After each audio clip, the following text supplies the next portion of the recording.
This is the Canon EOS 650, the first EOS mount camera, arguably the most important camera in Canon's modern history. Yeah, I think that's history.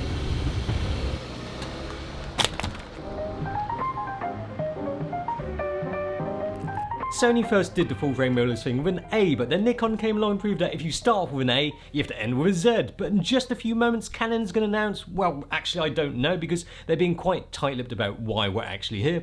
Could be an announcement about printers, who knows? But I think in just a few moments, they're going to announce their entry into the full frame mirrorless market. Oh yes, let's go. Unfortunately, they announced some printers. Only kidding. They announced not this either. That's the camera I crushed. Oh, choose company, freeze a bloody awesome battle. Here we are. This is the new Canon EOS R. Oh yes.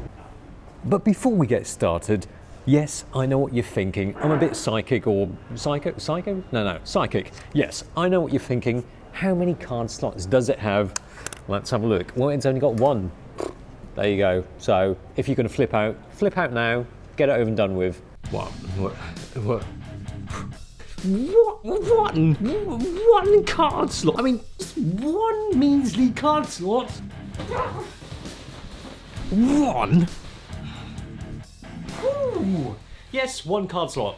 Anyway, great. Alright, let's move on. Let's talk about the size of the R mount. This is a 54mm one. With a flange distance of 20mm. I mean, that short flange distance is good for people who like their flanges short, but also if you want to adapt lenses, it comes, well, it doesn't come with an adapter. You can buy an adapter. Here we are. This is to adapt your EF lenses. It's got a 12-pin connection. In theory, it should work pretty damn good with DSLR lenses. We'll check that out later. But also, if we're talking about viewfinders, this one has got, well, let's switch it on first, 3.6 million dots. Ooh, no lag. Looks good, 100% accuracy. Pretty good, although seems a little bit less magnification compared to the Z.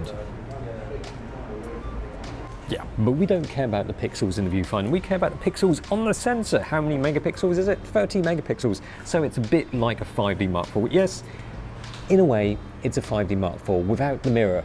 But that's the cool bit, right? I mean, that's essentially what people wanted after the 5D Mark IV came out, right? Other than the 5D Mark V. It's actually quite a nice grippable body. It's weather sealed to some extent, but it's bigger than the Sony equivalent. Your last finger doesn't slip off. It feels good in the hand. The lens is chunky, quite chunky. This is the 24-105, and all the buttons here, well, customizable buttons, and this bar dial thing, also customizable. Look on the front of the lens, that is also customizable too. Nice clicky action. Let me show you how to customize it. Here we go. Boom. And interestingly, they've gone for a on-off dial thing here. Is that a mode dial? Well, you've got a mode dial over here.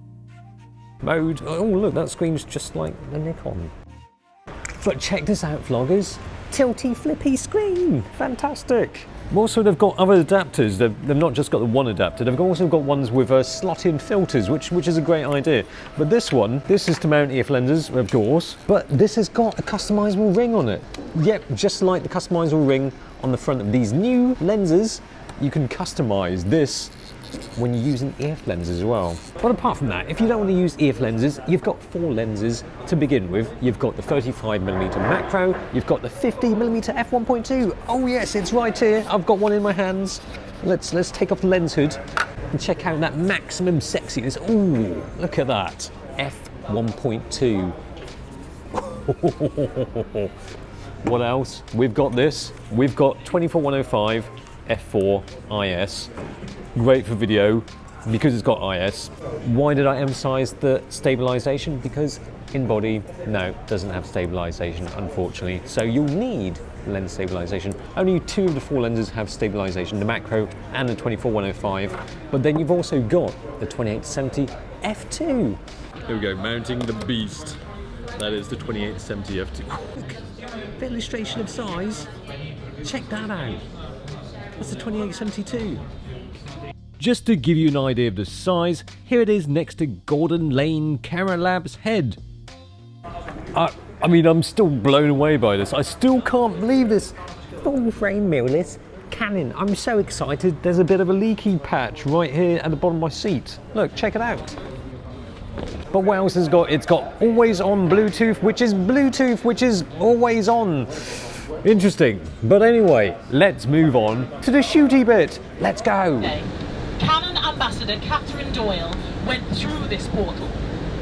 Her mission was to document and explore life in utopia in the year 2418.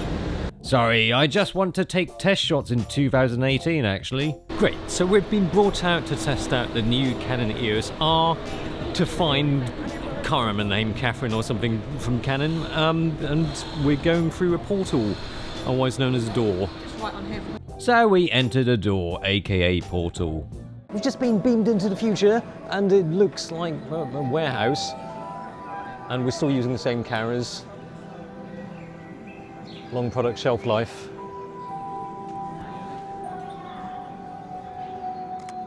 Holy crap, what's going on here? Batshit craziness. Anyway, camera. Autofocus is actually quite good. It is incredibly dimly lit in here. I mean, it's sensitive down to -6 EV. You can feel that does slow down a bit.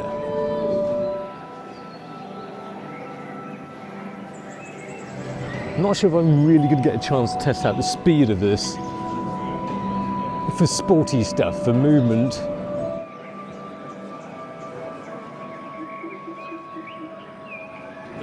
I don't think it's really meant to be a sporty camera. This has got a burst rate, 8 frames per second, but with autofocus, 5. I mean, that's quite a bit lower than some of the rivals.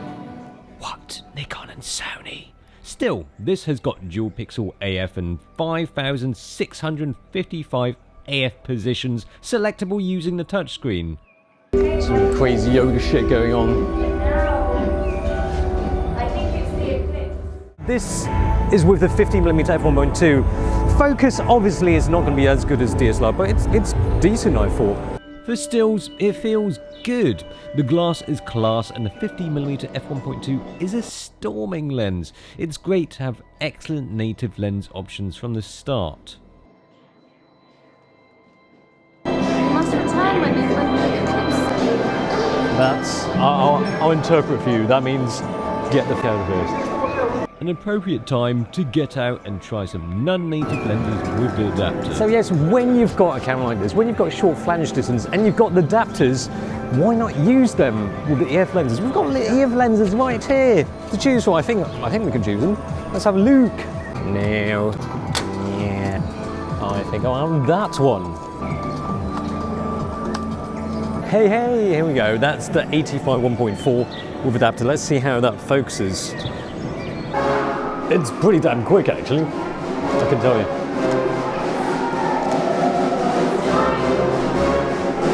Somebody's playing Justin Timberlake Sexy Back. What's going on?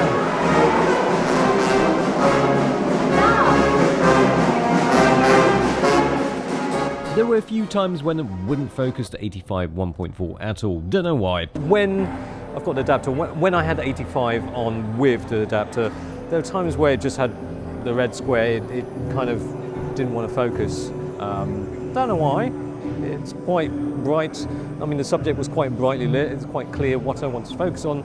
But, you know, tried again and then it worked. So, you know, the adapters are pretty good. I mean, because the R lenses are focused by wire, you might want to use the F lenses sometimes. Especially if you want manual focus. It's nice to have that scale focusing. I know Locke likes his.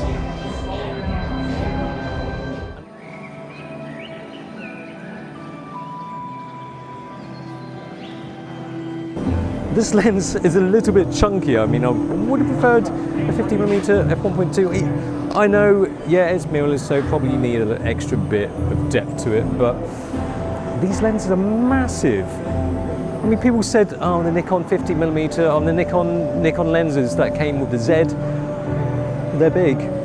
Check this out then.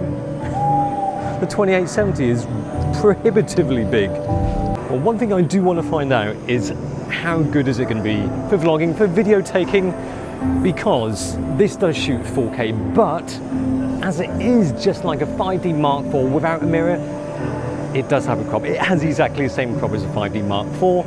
How does it look? Well, this is the crop in 4K versus the no crop of HD. Also, you get less rolling shutter in HD mode.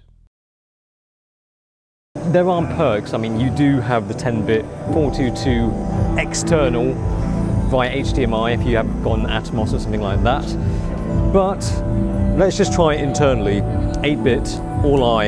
Yeah, I know what you're thinking, but let's give it a chance, because with an adapter, you can use EF lenses. You can't use EF lenses with your 5D Mark IV. You can with this. So maybe the crop isn't quite so bad. There are solutions. I haven't even got this set up for a flatter picture profile, so this is going to look, well, not so flat. This is straight out of camera, 4K, and it doesn't use that silly motion JPEG, so yeah, it's much better in that regard. Yes, you don't get log internally, but the footage looks really quite beautiful, straight out of camera. And also, you really can't fault the dual pixel autofocusing in video mode. The face detection is great also, it just tracks onto your subject so well. At 10mm, it is just decently wide enough for vlogging. The 1.74 or 0.75 times crop is quite a lot. This will be your best 4K Canon for vlogging though. But no IBIS with the crop. It's like Canon is so close again with their lovely Canon color science, but they had to hold something back, right? This is a 5D Mark IV without a mirror, which is a good thing in some ways, but in some other ways, not quite so good. Recording onto an Atomos Ninja V, you'll get some nice looking 12 stops 10-bit footage. The C-Log looks almost quite normal, not quite so log-like, but after a bit of grading it looks pretty damn sweet. Even though it's only 12 stops versus 14 stops of some other cameras, it looks good, nice highlight roll-offs. Anyway, in the end we found Catherine. She was hiding a bloody tree, obviously. And they celebrated by making her into a human fan and spraying confetti everywhere. Yay! The EOS R is the start of a new history for Canon's EOS system. It's not completely forgetting the past, yet it's trying its best to keep up with the current trends. I think it's a worthy effort. It's going to sell well for sure. Who's going to buy it? For stills people, I think it's a great camera. The images are beautiful even in low light, and the lenses and adapter what sell the system. For vloggers, I'm sure they'll lap this up. Hardcore filmmakers, possibly too. With there being 3 serious full-frame mirrorless camera options for the masses now, the Canon EOS R offers up something a little unique. At least they've shown with the body and lenses that this is a future that Canon is committed to.